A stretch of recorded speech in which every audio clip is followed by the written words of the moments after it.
Tama ba ang prosesong sinunod ukol sa pag-aresto kay Jay Sonsa at hindi pagbibigay sa kanya ng piyansa? At ano ang mga legal na implikasyon nito na ngayon ay inaresto nila si Jay Sonsa sa di umano ay krimen ng unlawful use of means of publication and unlawful utterances in relation to the cybercrime law. Ito po muli si Attorney Mike Operario at pag-usapan natin yan. At bumulaga nga sa mga Pilipino ang biglaan na lang pag-aresto kay Jay Sonsa mga gabi ng April 30, bago mag-holiday, kaya hanggang ngayon nakakulong pa rin si Jay Sonsa.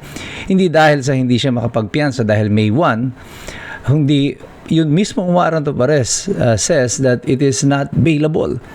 Tama ba ang inilagay ng huwis dito na ang krimen na ito na unlawful utterances ay not bailable? Well, dito pa lang malinaw na mali ang pag-i-issue ng warrant na ito at pag-classify dito as not a bailable offense. Sapagkat hindi po ito a capital offense, mababang krimen nga lamang po ito, at tumaas lang yan ng 1 degree sapagkat ito ay in relation to cybercrime law. At ito hindi natin malaman kung ito ay sinadya o nagkamali lamang ang huwis na nag-issue nitong warrant of arrest na to. But either way, definitely sa tingin ko magkakaroon ng pananagutan kung sino man yung judge na nag-issue ng warrant of arrest na to and stating therein that this is not a bailable offense. At di natin ma-second guess kung anong ang dahilan kung bakit mag-i-issue ng ganitong ng klase ng warrant of arrest for a crime such as unlawful utterances. Ang medyo nalilito ko dito sa warrant of arrest na to, doon sa criminal information na nakalagay, ang title ng offense is unlawful use of means of publication and unlawful utterances, RPC, Republic Act number 1, Article number 154, Revised Penal Code rather, Article 154, as amended by RA 10591. Yung RA 10591 po pertains to illegal possession of guns and ammunitions. Ito po yung amyenda doon sa batas on illegal possession of firearms. Wala pong kaugnayan yung dalawang krimen na yon. And I don't know exactly ano ang bakit inilagay ito ng huwis dito. Typographical error ba ito? O siguro, I don't know, nagmamadali sobra na sa kalituhan ay ito na yung mga batas na inilagay.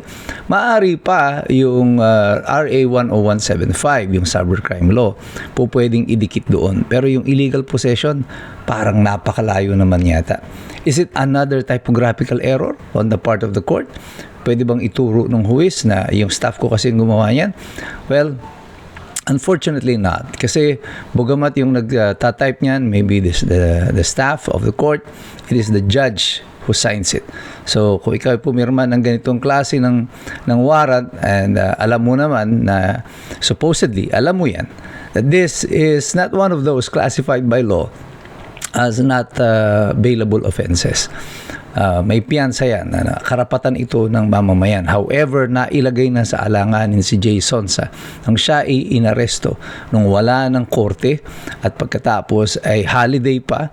So, mas malamang hanggang Lunes ay nasa piitan itong si Jay Sonsa. But definitely, I think that Jay Sonsa will file a case against all of those who are responsible for this issuance of an illegal warrant of arrest. Hindi ko po masabi na ibang term sana, mas maganda, pero mukhang by the terms and language of the warrant of arrest, this is not consistent with law. Hindi po ito sang-ayon sa umiiral na batas, pati na po sa saligang batas. Now, be that as it may, ito ang interesting fact nito na maaring na-miss ng mga ibang mga lawyers or commentators on this law, or on this case, dahil yun pong ikinaso kay Jay Sonsa is in relation to cyber libel and unlawful utterances. Kapag ang subject of a cyber libel or libel is a public official, hindi po ito krimen. This is not a a public crime, wherein the NBI can file it on their own. Dapat merong private complainant. The private complainant here is the president. Pero mukhang hindi gano'n nangyari dito. Mukhang NBI nag-initiate nito. So doon pa lang may problema na ito. Pero if I were Jay Sonsa, hindi ko muna atakihin ito on that respect, because kapag ang complainant, ang offended party in a cybercrime case is a government official, the truthfulness of your utterances is available as a defense. Ibig sabihin, kahit na masama sa pandinig nila, pero kung totoo yung sinasabi mo, ay meron kang available defense ito. Anong implikasyon ito? Ang ibig sabihin nito, si Jay Sonsa pwedeng humingi ng ebidensya. And he can compel the production of medical records of BBM, probably conduct even a physical examination of him or a DNA test. Gamit po ang kaso na ito, because that is available to him bilang a mode of discovery, because it is a part of his defense. Because if he can prove na totoong nagkasakit si Bongbong Marcos at naging critical siya, at there is a medical record to that effect, yung hospital kung saan siya dinala, at kung sa tingin ni Jay Sonsa ay reliable naman yung source niya, pwede niyang ipalabas itong medical record na ito.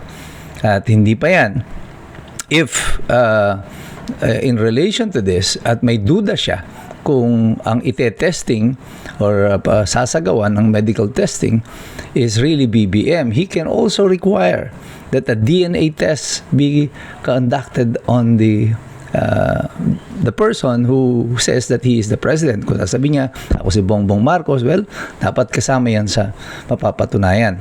At dahil dito sa mga implikasyon na ito, ako, sa aking sapantaha, hula ko lang naman ito, aatras ang NBI dito. I think they have opened up a can of worms